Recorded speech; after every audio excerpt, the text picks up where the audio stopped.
parte baja hay un invernadero construido por su servidor para fitotecnia, para Chapingo, en el 2005.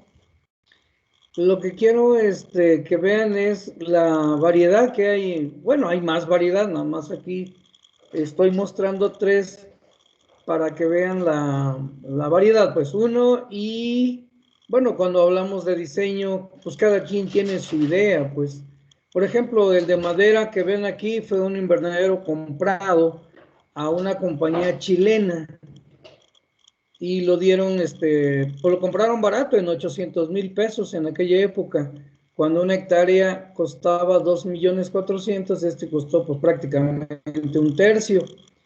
Pero la verdad es que no sirvió nunca ese invernadero, porque pues estuvo barato el material, es pura madera y plástico, pero no sirvió. El medio ambiente en esa zona es muy agresivo, es muy seco y hay mucho viento y es muy frío, y la verdad nunca sirvió para nada.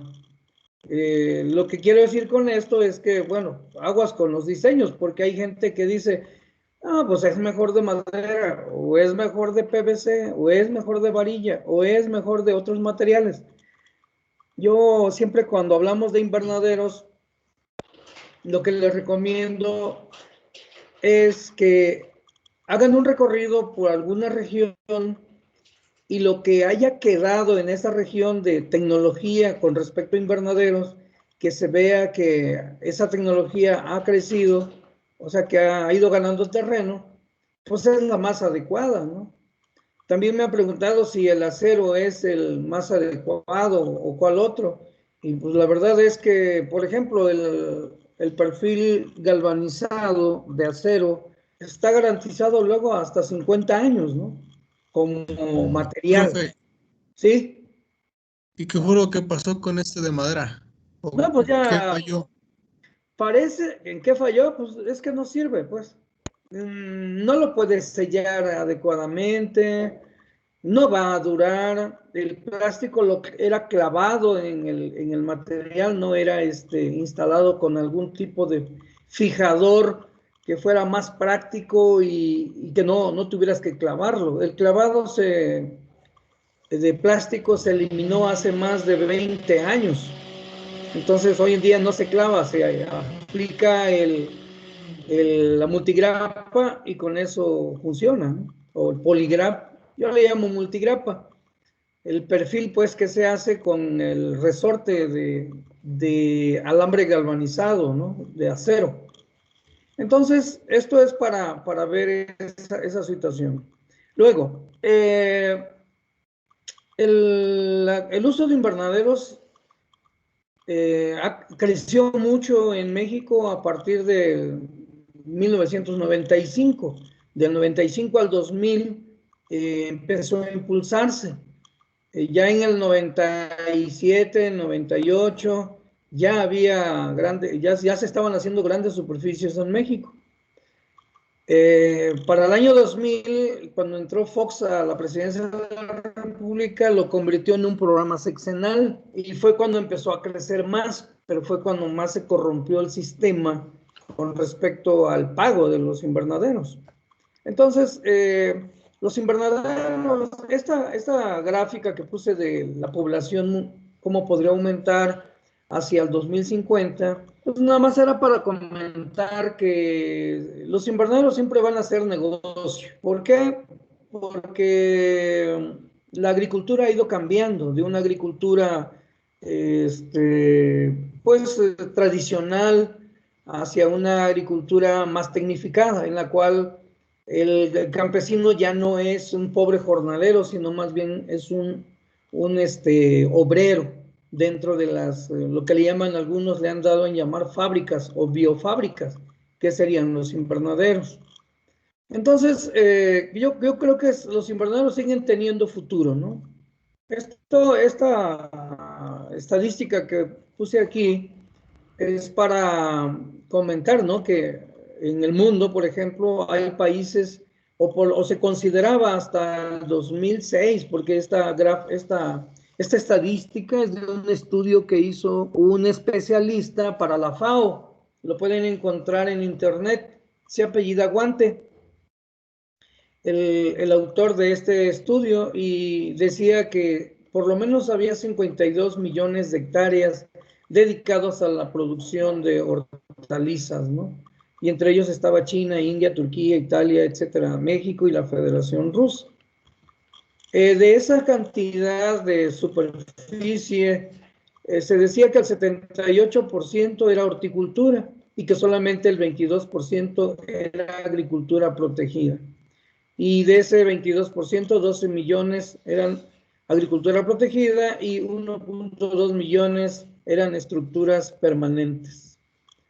La superficie estaba concentrada en estos países. Por ejemplo, se decía que 1.085.000 hectáreas las tenía en China, Egipto, India y otros países de Asia y de Oriente Medio, y que 115.000 hectáreas solamente las tenía Australia, Canadá, Corea, España, Estados Unidos, Francia, Israel, etcétera, ¿no? Todos estos países. La importancia del uso de los invernaderos, como pues las hortalizas han sido algo de la parte alimentaria o de la parte de la agricultura que va a la alimentación, hacia ciertas especies que se cultivan en grandes cantidades. Y aquí tenemos, dice, la producción mundial de hortalizas superaría los 1.000 millones de toneladas para el 2010. Fuente FAO 2006. Tomate, por ejemplo, 125 millones de toneladas, ¿no? Sandía, 101 millón. Cebolla, 66. Pepinos, 44. Berenjenas, 32. Melones, 28. Zanahorias, 27. Chile, 26. Y lechuga, 23. Entonces, están distribuidos en estos, ¿qué serían? 4, 5, 6, 7, 8, 9 cultivos. Y bueno, ustedes lo han visto en México, como el jitomate se ha convertido prácticamente en un monocultivo, ¿no?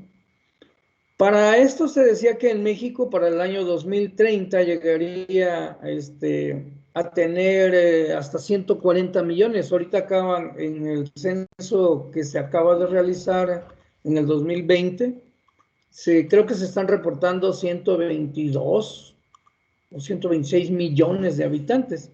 Acaban de decir las cifras, ¿no? ¿Qué pensaban que era más? Pero bueno, de todas maneras, miren, estamos en el 2020, andamos más o menos, el pronóstico era llegar a 130 millones y creo que andamos en 126 por ahí así. Pues no falta mucho. Pero para el 2030 andaríamos en 140 millones. Claro que con la pandemia a lo mejor baja, ¿no? Pero realmente no hay mucha mortandad. En México, los invernaderos de este estudio, es el mismo estudio, presentaba esta gráfica en la cual se decía que la mayor superficie la tenía Sinaloa, después Jalisco, Baja California Sur, Baja California, Sonora, el Estado de México, ya de ahí para abajo, pues superficies pequeñas, ¿no? O sea, hablamos de superficies grandes, más de casi 1.000 hectáreas en Sinaloa, ¿no? Un poquito más, casi 500 hectáreas Jalisco, Baja California, unas 400, etcétera. Eso fue hasta el 2006. Ya estamos en el 2020. De todas maneras, el programa de invernaderos se paró prácticamente en el 2018, cuando terminó Enrique, pero ya también se venía estancando la construcción. Todo esto es porque quiero que veamos la construcción, ¿no? Situación de México, dice. Se dice que la superficie nacional bajo invernaderos no representa más que 6.000 hectáreas, aunque hay mucho más. Pero lo que pasa es que mucho invernadero es mucha infraestructura subutilizada. Entonces, pues no se puede considerar que sean cosas en uso, pues. Entonces, este estudio lo hace en el sentido de que esas 6.000 hectáreas son las que en realidad se usan, ¿no? Y que hay una superficie real hacia 1.200 hectáreas ya de lo que son los invernaderos y una superficie de mallas de 2.500 hectáreas. Es lo que se tenía hasta el 2006. Luego dice superficie cosechada en invernadero, es el mismo estudio. Dice fuente Guante J.2006, donde el tomate es el que se cultiva en la mayor parte de la superficie. Ya de ahí tendríamos el pepino, tendríamos pimientos y por ahí otros cultivos, ¿no? El tomate es el que ha acaparado más superficie, ¿no? Bueno, aquí quería yo, tipo de tecnología utilizada. Uso de tecnologías de invernadero en México. Distribución y tipos de cubierta. 53% son plásticos. Un 44% son mallas sombras. Un 2% son vidrios y un 1% son otro tipo de materiales. Este fue un estudio muy amplio que hizo este autor. Ese estudio es buenísimo. Pero ya ahorita ya está quedando también atrás, ¿no? Pero bueno, creo yo que fue hecho en buen tiempo, del 95 al 2006.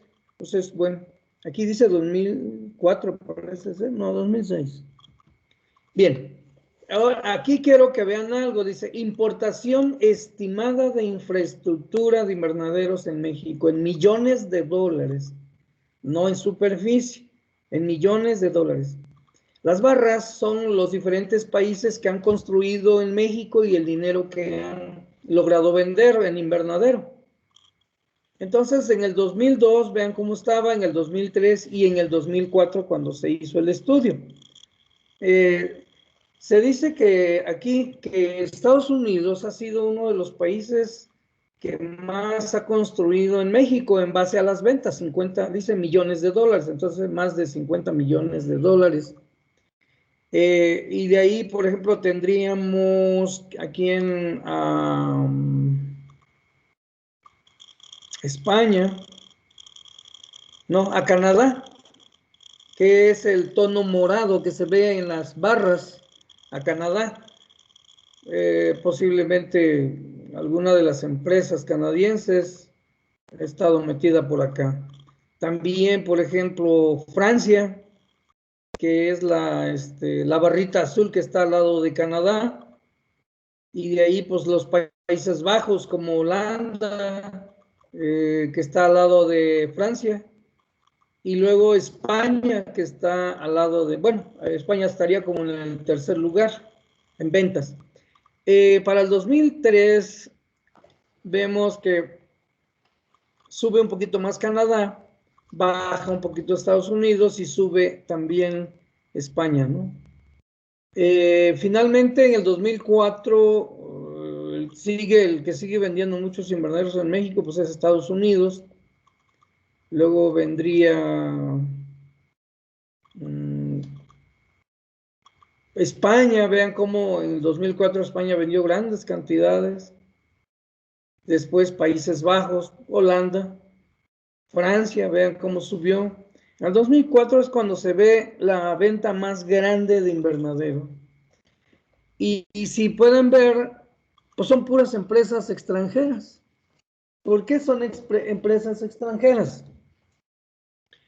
En México la infraestructura para fabricación e instalación y la tecnología, pues no estaba instalada al 100%, o no había empresas, más que una o dos empresas que se dedicaran a la construcción.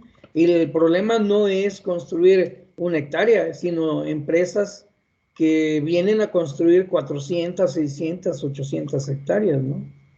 Realmente son proyectos enormes, que se requiere capacidad empresarial muy, muy desarrollada. Una, para venderlos, y dos, para poderlos hacer, ¿no? Es ahí donde yo digo, bueno, en México realmente no estábamos preparados para formar un grupo de empresarios que pudiera construir esa cantidad de invernaderos. Y la otra, la tecnología nacional no es una tecnología que el empresario, aquel que va a invertir 1,000, 2,000 millones de pesos, tenga confianza en usarla, ¿no? Alguna vez en un curso que daba yo en Morelia, Michoacán, en el FIRA, un técnico chapinguero que trabajaba en Firco, en Zacatecas, le preguntamos que por qué Firco luego aprobaba proyectos para empresas estadounidenses, españolas, israelitas, finlandesas, francesas, etcétera, y por qué no pues aprobaban proyectos para empresas mexicanas, ¿no? Que construyeran. Y la respuesta fue pues muy elocuente. Nos dijo que el problema es que no había confianza en los constructores nacionales. Y eso es cierto. No hay un grupo de empresarios capaces, con respaldo económico para poder agarrar grandes proyectos. Entonces, es algo que debe de permear en nuestra mente porque se supone que los son de construcción de estructuras de protección deben de desarrollar su tecnología y deben de pues emprender un esfuerzo muy grande para ser empresarios en la fabricación de estructuras, en el mantenimiento, en el desarrollo de tecnología. Son las cosas que deben ustedes de hacer porque ustedes son los especialistas, ¿no?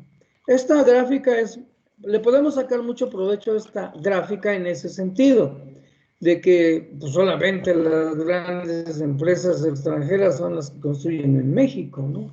Pero bueno, ustedes sabrán. ¿Por qué comento esto? También lo comento porque la única manera de ganar dinero como especialistas en este tipo de tecnologías, pues es haciéndolo. Por ejemplo, una hectárea puede valer hoy en día unos 5 millones de pesos y ustedes podrían ganarse, ¿qué será? Un 10 o un 15% de esos 5 millones de pesos, ¿no? Si fuera un 15, ustedes estarían ganando 750,000 pesos, que no son nada malos, ¿no? Yo aprendí que incursionando en el desarrollo de tecnología, tomando en nuestras manos la fabricación e instalando, uno se puede ganar un pequeño porcentaje, porque no son grandes porcentajes los que se ganan. Claro que si manejas, por ejemplo, estructura metálica, ahí hay una parte. Sistemas de riego, ahí hay otra parte de ganancia. Sistemas de calefacción, hay otra parte de ganancia. Sistemas de enfriamiento, hay otra parte de ganancia. Sistemas bueno, todos los sistemas, lo que requieran. Ahí es donde ya pueden entrar, pues, mejores ganancias, ¿no? En México, por ejemplo, los Países Bajos, como Holanda, Finlandia, estaban vendiendo el metro en México hace algunos años en 1,000 pesos el metro, ¿no? Cuando en México andaba en 400, con la tecnología local, ¿no? Entonces, yo creo que se puede. No quiere decir que porque ellos hayan venido a invadir ya no sé, no debemos de desarrollarnos. Creo yo que debemos de incrementar, redoblar esfuerzos para convertirse en constructores. Miren, esta figura que, pasando a tecnología de estructuras, quiero que vean, esta es una foto que tomé de una revista holandesa. Ustedes que son de la carrera de horticultura protegida, vean el sistema de cultivo. Son móviles, camas móviles que puedes empujar hacia un lado y a otro y no necesitas desplazarte mucho, ¿no? Muy moderno el sistema de cultivo. Y en la parte de arriba quiero que vean, porque lo que les quiero decir aquí es que las estructuras no son difíciles de construir. Vean, este invernadero tiene columnas como de 3x3. Vean en la parte, hay una estructura que atraviesa la columna, que es una cadena. Una cadena muy sencilla de un peralte de más o menos 30, 40 centímetros. Y con una estructura ariostrada, ¿no? Con elementos muy sencillos. Eso es para amarrar todo el cuadro de carga de la estructura. Y arriba, pues un techo muy sencillo, ¿no? O son paneles de cristal sobre estructuras metálicas. Entonces, realmente construir estructuras no es cosa del otro mundo. Vean este. Aquí se pueden ver varias cosas. Vean las columnas son columnas muy desarrolladas. No son como las columnas que se utilizan en México de 2 pulgadas, 2.5, ¿no? Que es lo que más yo he visto en México, de lo nacional, 2.5, ¿no? Aquí son columnas como de 3 por 3. También, o sea, el concepto es columna. Después de la columna viene la armadura. No sé si logren ver aquí armaduras que van para formar techos planos, ¿no? Y luego, por ejemplo, esto que cruza aquí en la figura, que es un contraviento. Son elementos para estabilizar la estructura y eliminar los movimientos de vaivén o de oscilación. Y son empresas muy grandes estas, ¿no? Vean esta que es una estructura para techos retráctiles, donde también se pueden ver las columnas. Vean hacia el lado derecho la pared, vean las columnas cada cuánto están instaladas, y luego vean cómo sobre la columna hay armaduras muy sencillas, atornilladas nada más, y sobre esa están instaladas los soportes para las cubiertas, que son retráctiles en este caso. Dice, keeping your retractable roof, o sea, techos retráctiles en invernadero, ¿no? Entonces, es otra forma de estructura, ¿no? Vean, esta estructura es una estructura de 2 aguas con techos de cristal, con cubiertas de cristal. Y vean las columnas, ¿no? Columnas, contravientos, canaletas y estructuras sencillas para cargar cristal. O podría ser Lexan, que es otra cubierta, o policarbonato, pues. Entonces, vean la cantidad de acero que se utiliza. ¿Qué es lo que nosotros vamos a hacer? Porque a la hora de empezar a de fabricar requerimos diseñado, entonces ya veremos las distancias entre columnas, distancia, etcétera, ¿no? Vean, esto es pura herrería. Esos son invernaderos en Holanda. Es pura herrería. Se puede hacer con pura soldadura o con puro tornillo, ¿no? Y lo demás es puro cristal. Utilicé esta foto porque me parece interesante el sistema de armado, ¿no? Ven cómo las columnas son también columnas bastante desarrolladas, como de 2 a 3 pulgadas por 3 pulgadas, pero el sistema principal son las columnas. El sistema secundario son las traves o las armaduras que corren de manera transversal y que están instaladas en la parte alta de la armadura. No sé si lo logren ver, pero ahí se nota muy bien. Ahí donde están los hombres trabajando, ahí se ve cómo pasa una armadura. Esa armadura lo que va a hacer es soportar los techos. Vean en este caso que los techos son techos muy sencillos. Son paneles de cristal que en este caso vean cómo los operarios están instalando o desinstalando, porque la nieve pues ha hecho estragos ahí, ¿no? Pero no es un solo techo para un claro muy amplio, sino, si lo ven, son 3 techos. Y eso está interesante, porque son estructuras muy sencillas. Y eso lo podemos hacer, cualquiera de nosotros puede hacer ese tipo de estructura, ¿no? Bueno, aquí voy a empezar más o menos con una parte histórica de lo que son las estructuras en México. Miren, este invernaderito se construía allá por 1989 en la región de Texcoco. Si ven, son 2 túneles mixtos. De las figuras que vimos, yo recuerdo que les dije, una forma que era mixta. En este caso, este es el mixto. Tiene columnas y tiene una curva como de arco rebajado. No sé si se acuerdan de lo que estuvimos viendo. Aquí se instalaban ventanas aquí en el frente porque según nuestro herrero de aquella época decía que funcionaba muy bien. La verdad es que no es así. La ventilación en las construcciones es un problema muy serio y que depende mucho de la velocidad del viento y de la presencia de viento en el ambiente. Si no hay viento, sencillamente el aire no va a salir, se estanca, ¿no?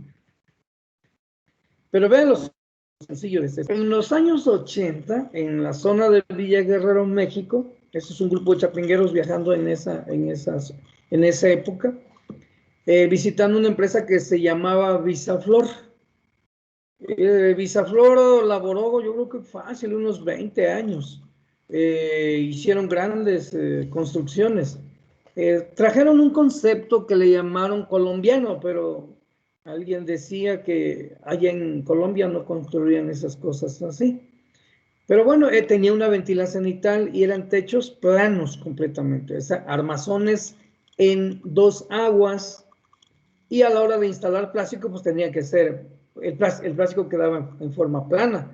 A pesar de que era bien instalado el plástico, como tenía que clavarse, no se usaba el sistema de perfil de acero con resorte, sino que se usaban fajillas de madera, envolvían el plástico, lo requintaban y luego lo clavaban en otra madera que iba en el larguero. Era una tecnología muy mala. En aquella época se lo llegamos a comentar al técnico que estaba ahí y dijo que ni teníamos elementos nosotros para criticar eso, ¿no? Pero bueno, eso dijo él. De hecho, era el colega, creo que va a la derecha, el que va caminando. Después, en otro de los viajes que hacíamos en esas épocas en la Cátedra de Floricultura, ellos hicieron este túnel que pues, no era más que copia de lo que se estaba haciendo en Texcoco y en Morelos. Un arco muy pronunciado, una campana muy grande aquí de arco, que lo único que hacía era almacenar demasiado calor, ¿no? Los técnicos decían que era lo más adecuado porque ellos lo habían desarrollado porque el áster, que es ese cultivo que ustedes ven ahí, pues requería de mucho calor para poder desarrollar rápido. Y posiblemente tenían razón, pero el modelo realmente era muy malo. Miren, estoy viendo esta reseña histórica porque puedo comentarle algunas cosas de lo que no se debe de hacer cuando se proyectan invernaderos, ¿no? Miren, este es un modelo fabricado por ASEA, una empresa ubicada aquí en Texcoco, en Santa Irene, ahí por Boyeros. Este invernadero era lo mejor que había fabricado ASEA hasta 1995. Era lo mejor. No, perdón, hasta 1989. 89, cuando hicieron este invernadero, se instaló en Santa Inés, allá por San Juan Tezontle, por allá. Ahí estaba ese invernadero casi pegado a la carretera para cultivar rosas. Y no lo van a creer, jamás cultivaron rosas ahí, nunca cosecharon gran cosa de rosas. Y el avance más grande que había tenido hasta ese entonces ASEA era el movimiento de una cortina que iba del canal, de la canaleta hacia arriba sobre el arco y que se desplazaba 1 metro. Y ellos decían que con eso y con la ventila frontal, pues ya tenían para sacar el aire. Pudiera ser, pero en realidad no tenía una eficiencia del 80, ¿no? Posiblemente hubieran dado en una eficiencia de un 10, 15%, porque en realidad eso no sirve, pues. Esa era la tecnología de ASEA hasta esos años. Posteriormente medio crecieron y medio mejoraron. En la región de Villaguerrero, el desarrollo de los invernaderos fue dando de otra manera. Nunca copiaron a los texcocanos, ellos siempre fueron con sus propios métodos. ¿Por qué? Porque el crecimiento de los floricultores se fue dando lentamente. Estos tunelcitos son hechos de varilla para cubrir floraciones de... Entonces, pues ellos pues no invertían mucho en infraestructura. El que llegaba a invertir mucho era el siguiente. Vean cómo ya esta es una nave que es una batería de túneles, pero túneles. El concepto, por ejemplo, aquí para ustedes que son de horticultura protegida, este concepto de ventilas, por ejemplo, en la región de Texcoco y en otros lados, las ventilas se mueven de abajo hacia arriba con un malacate. Aquí se movían de arriba hacia abajo con un mecate. Un mecate que elevaba a esta orilla hasta el tope en la parte de la pared lateral del invernadero. La concepción de la ventilación en Rosal fue la que hizo que se moviera de esa manera. ¿Por qué? En el Rosal y en todos los cultivos debería de ser analizado de esa manera, o sea, razonado. ¿Qué es lo que quieres tú ventilar en un cultivo? Pues se supone que nosotros lo que queremos es cambiar por lo menos una vez por minuto el aire en un invernadero para que sea una ventilación adecuada. Pero no sucede así, porque los invernaderos hoy en día los hacen herméticos, de tal manera que se lleve a cabo algo que le llaman autoclima, o sea que el invernadero provoca su propio clima. ¿Cómo? Pues al cerrarlo calienta el agua, se evapora, se deposita en los techos y luego baja en forma de goteo o en forma de, en los techos va bajando, se va escurriendo el agua y eleva la temperatura. Y si tienen algún sistema de calefacción, pues vuelven a calentar el aire y lo vuelve a evaporarse el agua y finalmente el agua tiende a precipitarse, ¿no? Entonces, pues ha habido muchas maneras de ver las cosas. Ustedes que están empezando en esto tienen que ser muy analíticos y muy creativos porque en el futuro hay que presentar modelos de invernaderos eficientes en ventilación, que es uno de los temas más importantes en los invernaderos, la ventilación. Bueno, miren, esta navecita, en 1995, me parece, visitamos a este productor de bonsáis. Él tenía este invernadero que lo había construido el ingeniero Arturo Gómez Murguía, o Munguía. Él era un egresado del Politécnico y era un enamorado de los invernaderos y del diseño. Este modelo estaba bonito. Tenía su ventila cenital que se cerraba con el inflado de un politubo, o sea, un tubo de plástico que se inflaba y cerraba la ventila. Parecería que estaba muy bien este modelo. En 1995, o por ahí del 94, considerando que en la región de Texcoco el problema de los túneles, porque aquí, si ustedes hacen un estudio de las estructuras que se utilizan como invernaderos en Texcoco, son puros túneles. El problema de los túneles es que durante el día se calientan demasiado. Durante la noche se enfrían mucho y en la época de lluvias la humedad relativa es exagerada, de tal manera que botrytis era un problema fundamental. Entonces, en 1994 creo empezamos a buscar alternativas de cambio del arco que se utilizaba en el túnel para incorporarle una ventila cenital y esto fue lo que logramos. Esta forma que se ve aquí es la forma original, la figura original de varias prácticas que hicimos en los invernaderos viejos de fitotecnia, e incluso esta es una figura que algún equipo de los que hacíamos en esa época para hacer las prácticas, hizo su dibujito en base a lo que desarrollamos ese día de la práctica. Y vean los trazos, cómo se hicieron. Es muy interesante porque lo único que hacía falta en los túneles era, para empezar, romper el túnel. O sea, el arco que normalmente se utiliza se tiene que romper. Uno se tiene que levantar y el otro se tiene que bajar.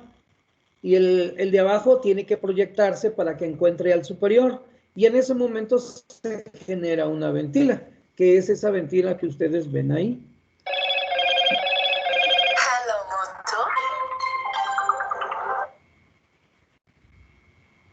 Estoy ocupado, le marco cuando termine.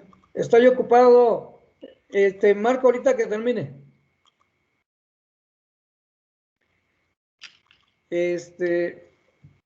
Entonces, esta fue nuestra propuesta chapinguera a nuevas formas de construcción en 1990. Yo le puse 1995, pero estos fueron varios ejercicios que se hicieron.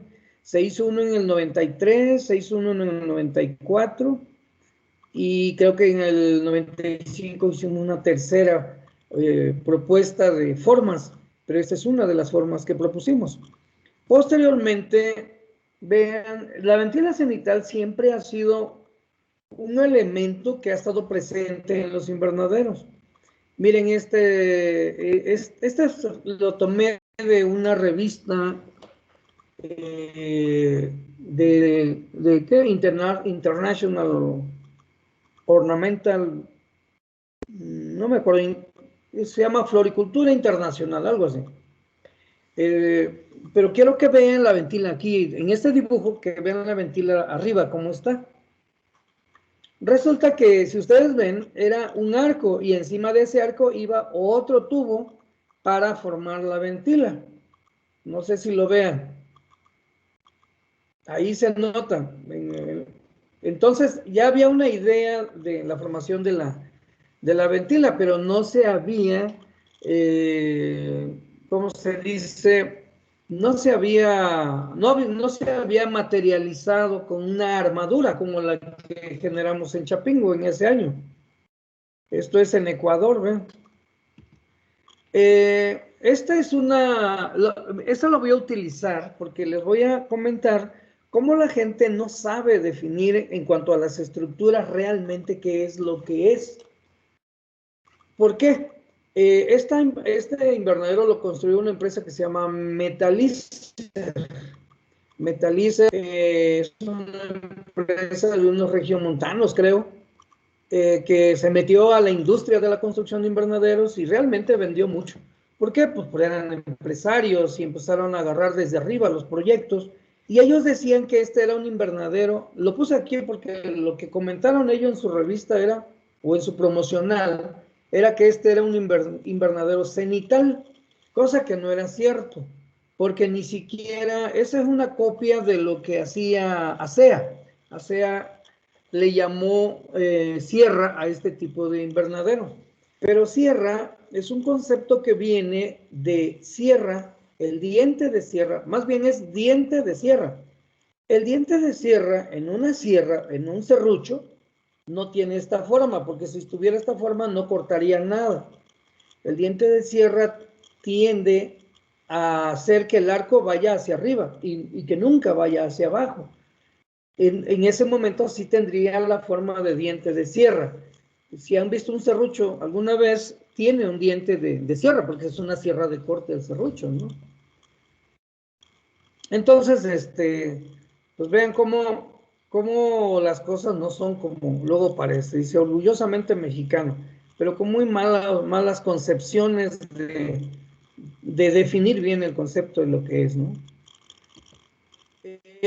Por ejemplo, es una estructura.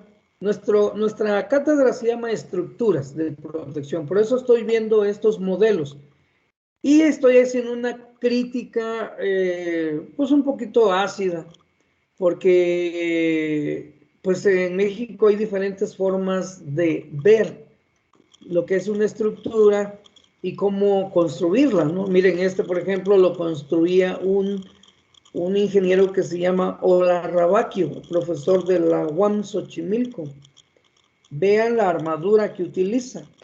Una armadura muy parecida a la nuestra, pero como con copia francesa, porque Francia usaba más o menos este estilo de construcción. Pero aquí había algo interesante en esta estructura. Si observan, el arco superior viaja desde este punto, del lado derecho, casi el 80% del invernadero.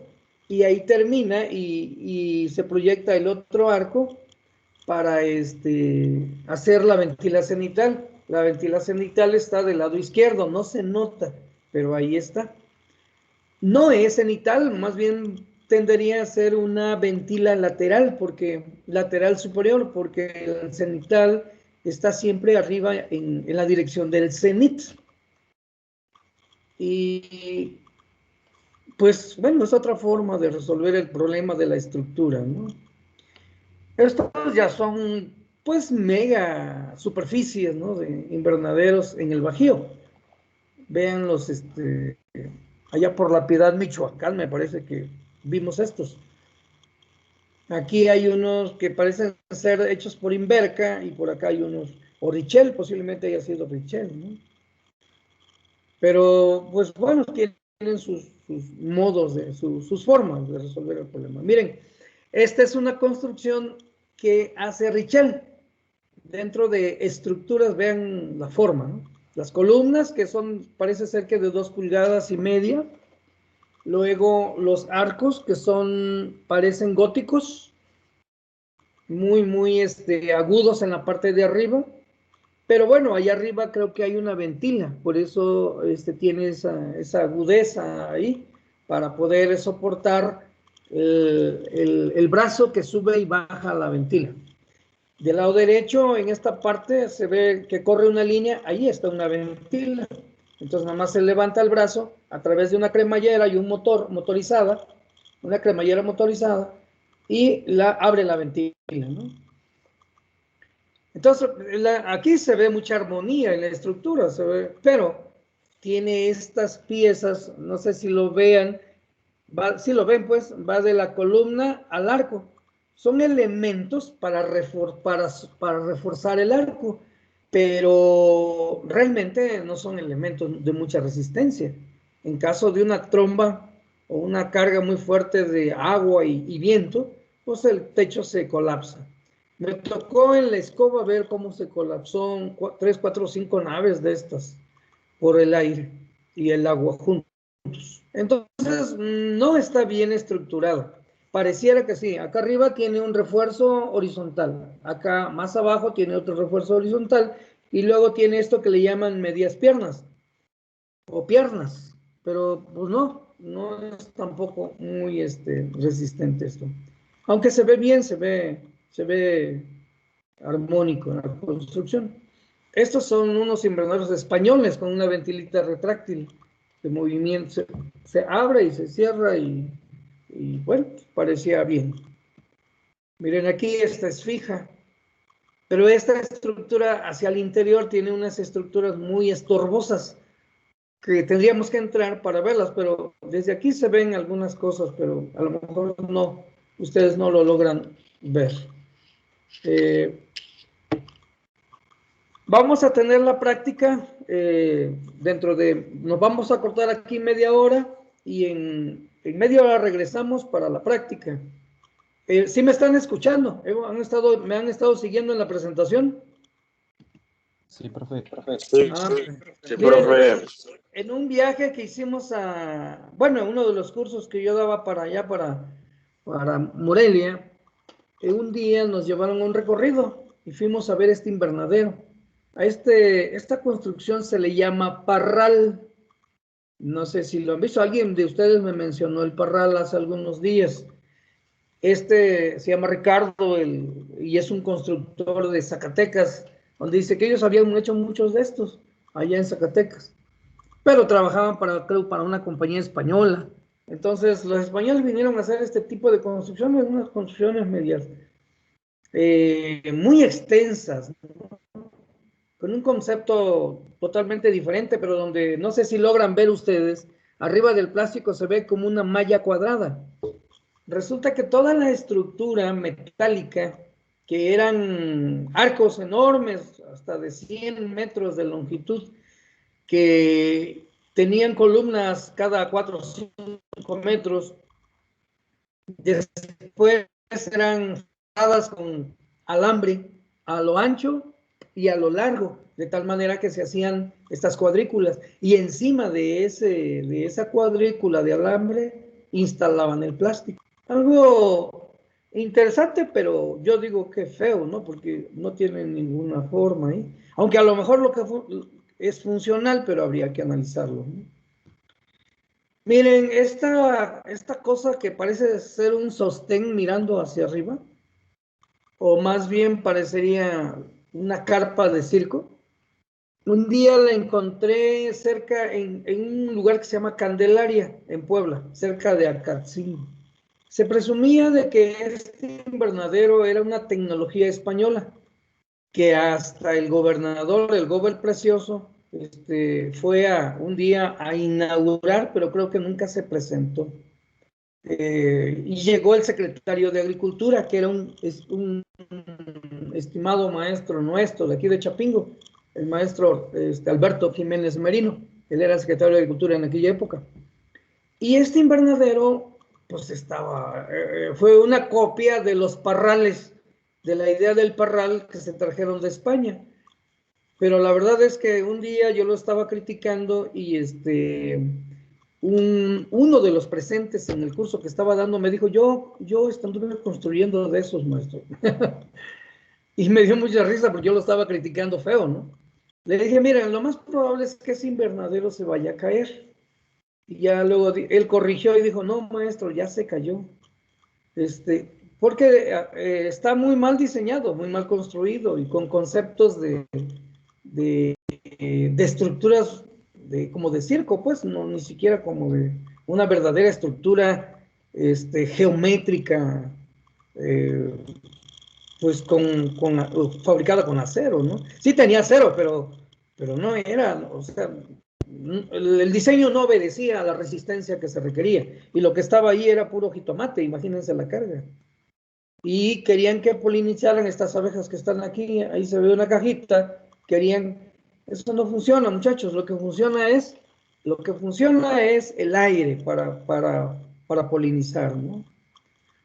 Miren, en México más o menos se fue mejorando la construcción. Ya es de otra gente que se dedicaba a construir y pues tenía sus detalles, ¿no? Por ejemplo, estas paredes en diagonal fueron propuestas por algún constructor en algún tiempo como rampas para desplazar el aire cuando hay exceso de aire.